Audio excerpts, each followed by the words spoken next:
বৃন্দাবনে রাধা কৃষ্ণই আমার ব্রজধামে এসেছিলেন মামা, বৃন্দাবনে রাধা কৃষ্ণ। তো ব্রজের রাধা কৃষ্ণের গোবিন্দের মনে বাসনা হয়েছিল। কি বাসনা হয়েছিল জানেন?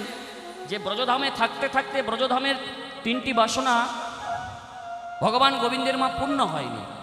তখন ভগবান গোবিন্দ মন দিয়ে আস্বাদন করবেন। তখন ভগবান গোবিন্দ মনে মনে চিন্তা করেছিলেন যে ব্রজধামে থাকতে থাকতে আমার যে 3টি বাসনা এখনো পূর্ণ হলো না, এই 3টি বাসনাকে পূর্ণ করতে হলে আমাকে যেতে হবে নদিয়ায়। আর যদি আমি নদিয়ায় যাই, তাহলে নদিয়ায় যেতে গেলে আমাকে কার কাছে অনুমতি নিতে হবে বাবা? যিনি হলেন জগৎগুরু, তার প্রেমের গুরুকে। জগৎগুরু হলেন কৃষ্ণ, তার প্রেমের গুরুকে। প্রেমের গুরু হলো প্রেমময়ী রাধা ঠাকুরানী, নিতাই গৌর হরি বল। তাহলে রাধার কাছে অনুমতি নিতে হবে। তাহলে ব্রজধামে গোবিন্দের কি বাসনা পূর্ণ হয়নি? না, ব্রজধামে গোবিন্দের আমার 3টি বাসনা পূর্ণ হয়নি। সেই 3টি বাসনা কি ছিল মা গোবিন্দের? না, গোবিন্দের সেই 3টি বাসনা ছিল কইছান তোমা প্রেমা, রাধারানীর তোমার প্রেম কেমন? কইছান তোমা প্রেমা, কইছান মাধুর্যা, কইছান সুকত হুভ।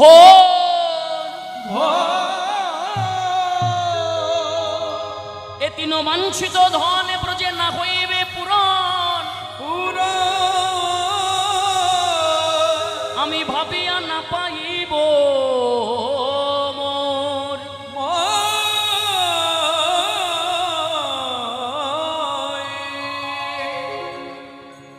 রাধারানীর প্রেম কেমন, সেই প্রেমের মাধুর্য কেমন? রাধারানী অন্তরে কৃষ্ণকে ভালোবেসে কি জাতীয় সুখ অনুভব করে ভগবান গোবিন্দের এই বাসনাটা পূর্ণ হয়নি ব্রজধামে।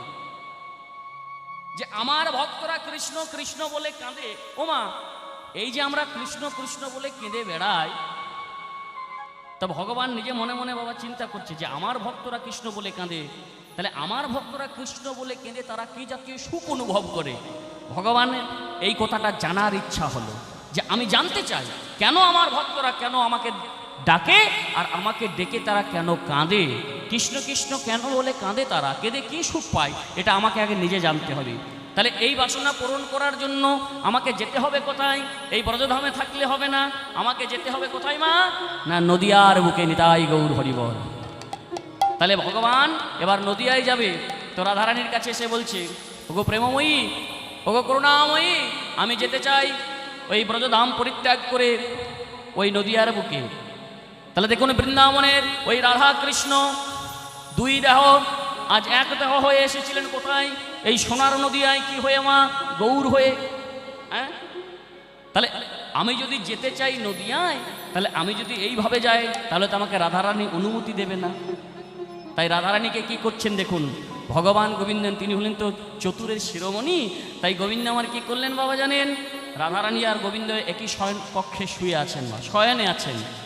তো যখন রাধারানী গোবিন্দই আমার একই শয়ন কক্ষে শুয়ে আছে মা, ভগবান গোবিন্দই আমার রাধারানীকে এক আশ্চর্য রূপের মানুষ দর্শন করালেন।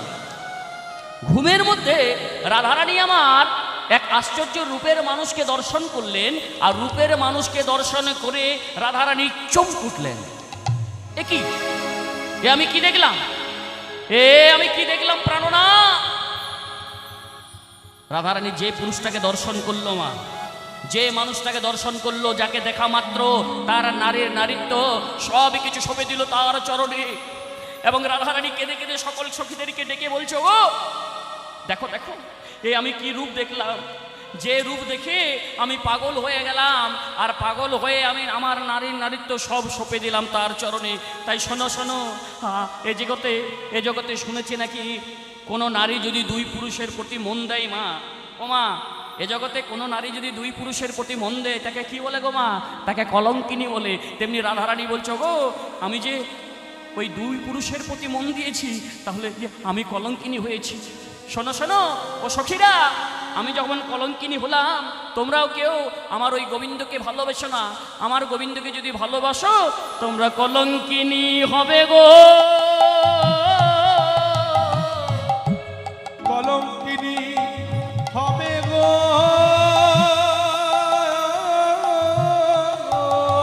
তোমরা কলঙ্কিনী হবে গো, তোমরা কলঙ্কিনী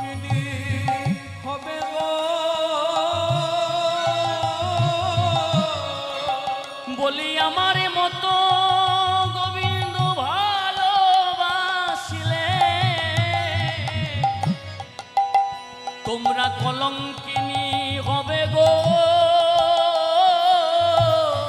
তোমরা আমার মতো গোবিন্দ ভালোবাসিলে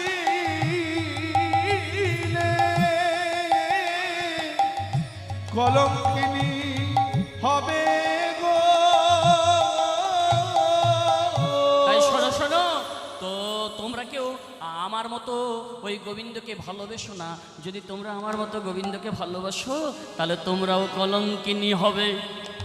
ওমা, তাই রাধারানী আমার যে পুরুষটাকে দর্শন করলেন স্বপ্নের মধ্যে, সেই পুরুষটাকে দর্শন করা মাত্র তার প্রাণনাথ ভগবান গোবিন্দকে ডেকে বলছো, গো প্রাণনাথ, এ আমি কি দর্শন করলাম, যাকে দেখা মাত্র আমার নারীর নারীত্ব সব সঁপে দিলাম তার চরণে। বলো না, বলো না বধূ, ওই মানুষটাকে একমাত্র তুমিই বলতে পারবে, একমাত্র তুমিই বলতে পারবে ওই মানুষটাকে। তখন ভগবান বলছে রাধারানীকে, মা, যে ওগো প্রেমময়ী করুণাময়ী, যে মানুষটাকে তুমি দর্শন করলে স্বপ্নের মধ্যে, তো সেই মানুষটা কি আমার থেকে সুন্দর? ভগবান বলছে, শুনেছি নাকি পৃথিবীতে আমি নাকি সুন্দর রূপের মানুষ, সুন্দর মানুষ আমি, আমার মতো আর এই পৃথিবীতে কেউ সুন্দর নেই। তো যাকে তুমি স্বপ্নের মধ্যে দেখলে সে কি আমার চেয়েও দেখতে সুন্দর? তখন রাধারানী বলছে যে প্রাণনাথ, যে মানুষটাকে আমি স্বপ্নের মধ্যে দেখলাম সেই মানুষটা তোমার থেকে সুন্দর নয়, তবে ঠিক তোমারই মতো দেখতে। তবে পার্থক্যটা কোথায় জানো বধূ? তোমার আছে ওই চাচর চিকর কেশ, কিন্তু তার চাকর চিকর কেশ নয়, তার তো চাচর চিকর কেশ নয়, তার মাথা হলো নেড়া মাথা। তোমার পরনে ছিল রাজবেশ, কিন্তু তার রাজবেশ নেই, তার ছিন্ন মলিন বেশ। বলো শোনো বধূ, আরো দেখলাম। বলে কি দেখলে? তোমার হাতে আছে মোহন মুরলী, কিন্তু তার হাতে মোহন মুরলী নেই। বলে কি আছে তাহলে? বলে তার হাতে কি আছে জানো? তার হাতে দণ্ড কুমণ্ডল। বলে বলো না বধূ, ওই মানুষটাকে যাকে আমি স্বপ্নের মধ্যে দেখলাম, বলো না বধূ, একমাত্র তুমিই বলতে পারো যে ওই মানুষটাকে। তখন ভগবান গোবিন্দ বলছে, ওগো রাধে, যে মানুষটাকে তুমি স্বপ্নের মধ্যে দেখলে সেই মানুষটা আর কেউ নয়, সেই মানুষটা হলাম আমি নিজে। তখন রাধারানী বলছে, ওগো প্রাণনাথ, কেন তোমার এই বেশ ধারণ করলে, কেন তুমি এই বেশ নিলে? ভগবান গোবিন্দ তখন রাধারানীকে বলছে, শোনো রাধে, এইবার তোমায় আমি বলি কেন আমি এই বেশ ধারণ করলাম। আমার ওই বজধামে 3টি বাসনা পূর্ণ হয়নি, সেই 3টি বাসনাকে পূর্ণ করার জন্য আমার মনে বাসনা হয়েছে ওই নদিয়ার বুকেই আমি উদয় হব। তখন রাধারানী বলছে, বেশ, তোমার যখন মনে বাসনা হয়েছে ওই নদিয়ায় যাবে, আর নদিয়ায় গিয়ে তুমি, তোমার যখন বাসনা হয়েইছে, আর যখন তুমি যাবে ওই নদিয়ায়, তখন শোনো আমার একটা কথা, তোমাকে আমি বাধা দেব না। তোমার মনের যখন বাসনা হয়েছে নদিয়ায় যাওয়ার জন্য, তখন শোনো, ওমা, ভগবান আজকে নদিয়ায় যাবে, কিন্তু রাধারানী মনে মনে কি চিন্তা করছেন জানেন? ভগবান যখন নদিয়ায় যাব বলে স্থির করেছে, রাধারানী মনে মনে চিন্তা করছে, কারণ গোবিন্দের হলো, ওমা, অঙ্গটা হলো কোমল অঙ্গ, গোবিন্দের কোমল অঙ্গ, আর কোমল হতে হলো সুকোমল। তাহলে আমার প্রভু, আমার বধূ যদি ওই নদিয়ার ওই নবদ্বীপের মাঝে পথে পথে ঘুরে বেড়ায়, তাহলে আমার কি ভালো লাগবে? আমার বধূর তো কোমলঙ্গ, আর কোমলঙ্গে যখন ওই মাটিতে চলাফেরা করবে, ওই গ্রীষ্মকালের প্রখর রৌদ্রের তাপে বালুকাময় গরম হয়ে যাবে, কোমলঙ্গে না জানি বধূর কত না লাগবে। হ্যাঁ, তাহলে বধূর তো আমার লাগবে, তাহলে এ আমি সহিতে পারিব না বধূ, এটা আমি থাকতে সহিতে পারবো না। বলে আমার বাসনা হয়েছে, আমি যেতে চাই। বলে তাই নাকি? তাহলে তোমার কি কি বাসনা হয়েছে? বলে ওই যে রাধারানীর প্রেম কেমন, সেই প্রেমের মাধুর্য কেমন, রাধারানী অন্তরে কৃষ্ণ ভালোবেসে কি সুখ পায়, আর আমার ভক্তরা কৃষ্ণ কৃষ্ণ বলে তারা কেঁদে কি সুখ পায়।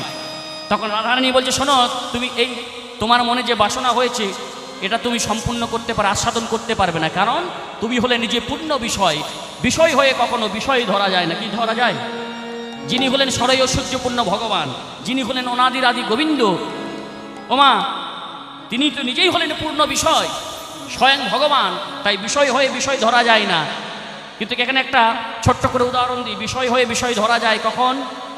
মনে করুন, এই আপনাদের গ্রামেরই কোনো বাবা মায়ের এক সন্তান হয়তো বাইরে চাকরি করে, কোনো বাবা মায়ের সন্তান বাইরে চাকরি করে। তো যখন বাইরে চাকরি করতে যাই মা, চাকরি করার পর 6 মাস 1 বছর পর যখন বাড়ি ফিরে আসে বাবা, তখন মায়ের মনে আনন্দ হয়, হয়তো কেন হয় না, ছেলেটা আমার এতদিন পর বাড়ি ফিরে আসছে, মা তখন আনন্দ পায়, মা তখন হাসে।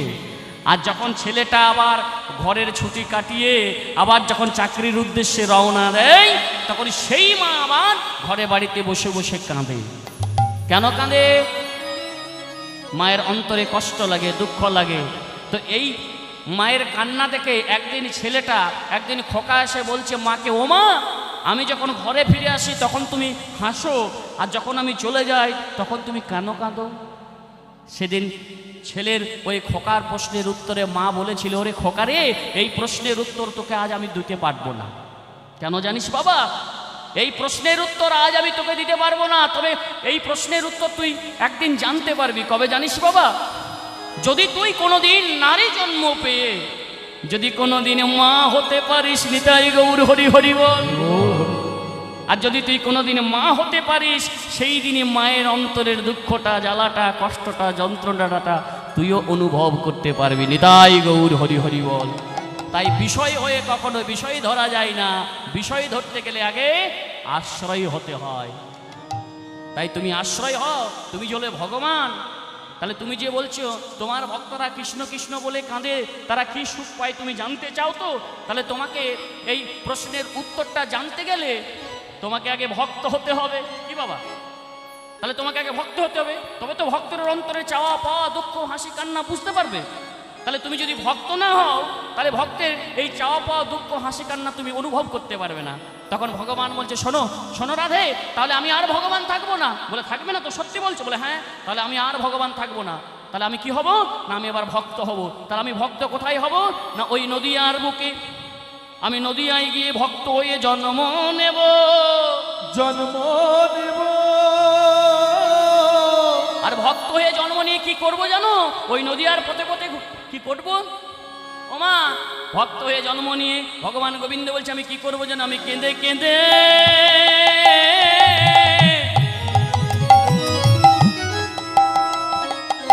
আমি বেড়াইব।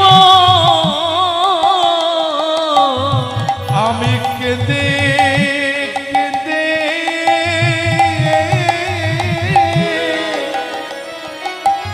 আমি বেড়াইব।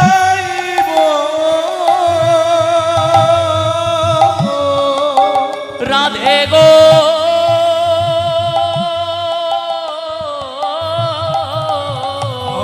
নিতাই গৌর হরিব। আমি কেঁদে কেঁদে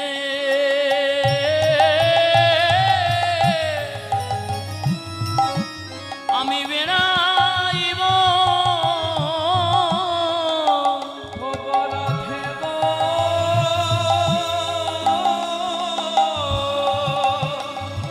আমি কেঁদে কেঁদে আমি বেড়াইব।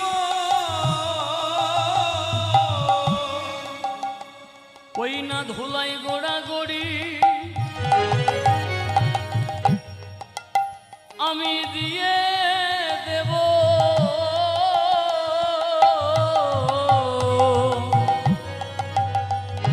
আমি কেঁদে কেঁদে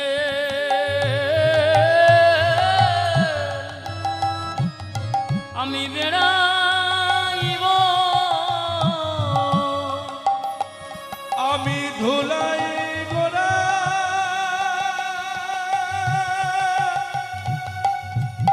গড়ি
যেই না এই কথা বলেছে ভগবান গোবিন্দ যে আমি ওই নদিয়ার বুকে গিয়ে কেঁদে কেঁদে ধোলাই গোড়াগড়ি দেব, তখন রাধারানী যে বদনটা ঘুরে দাঁড়িয়েছে মা, রাধারানী যখন বদনটা ঘুরে দাঁড়িয়েছে অমনি ভগবান গোবিন্দ রাধারানীকে বলছে, ওগো রাধে তুমি এইভাবে বদন ঘুরে দাঁড়ালে কেন?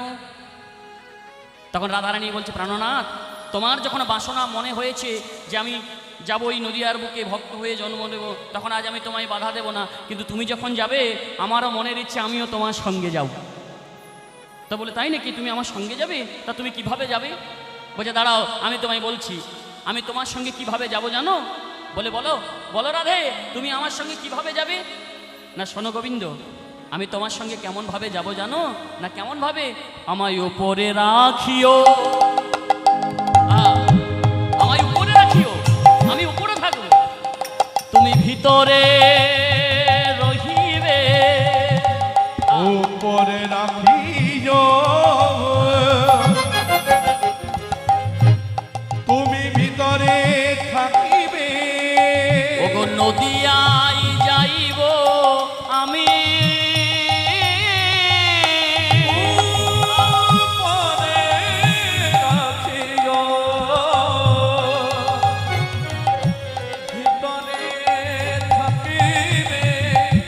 নদিয়ায় যাইব আমি, আরে মম নামে লইয়া তুমি ধুলাতে লোটাবে,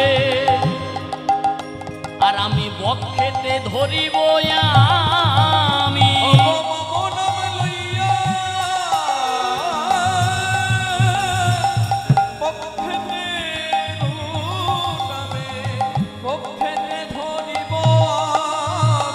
তোমার রঙ্গে ধুলো লাগবে না গো,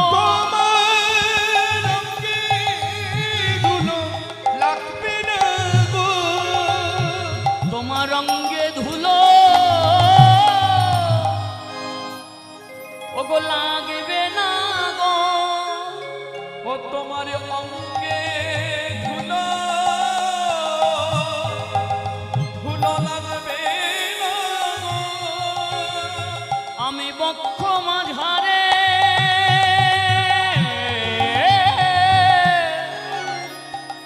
ওগো ধরে রাখিব, অঙ্গে ধুলো লাগবে না গো। তোমায় বক্ষ মাঝারি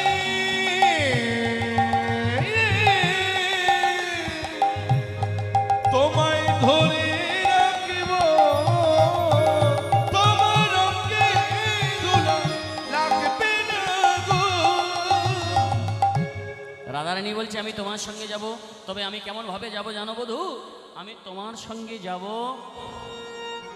তুমি থাকবে ভিতরে, তুমি থাকবে ভিতরে আর আমি থাকবো উপরে, অর্থাৎ ব্রজধামে সেই রাধা গোবিন্দ দুই দেহ এক হয়ে এই সোনার নদিয়ায় এলেন গৌর হয়ে, অন্তে কৃষ্ণ বাহিরে রাধা, নিতাই গৌর হরিবল।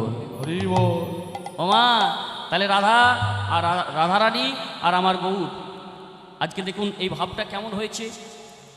রাধারানী বাইরে আছে মা, ভিতর আছে কে? কৃষ্ণ। তাহলে দুটা দেহ আজ এক হয়ে অর্থাৎ সোনার গৌর হয়ে এই নদিয়ার বুকে এসে অবতীর্ণ হলেন।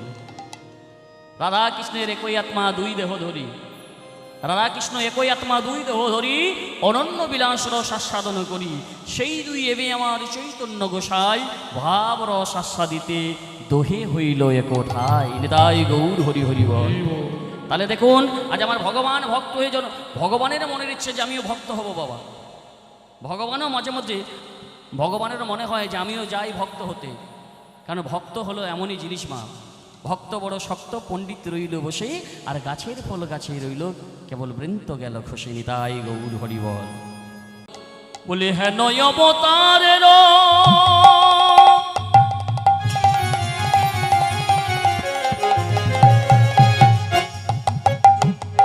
তুলনা দিতে নারী,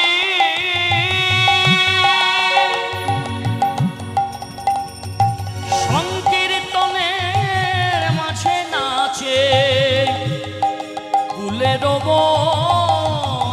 আরি, হেন অবতার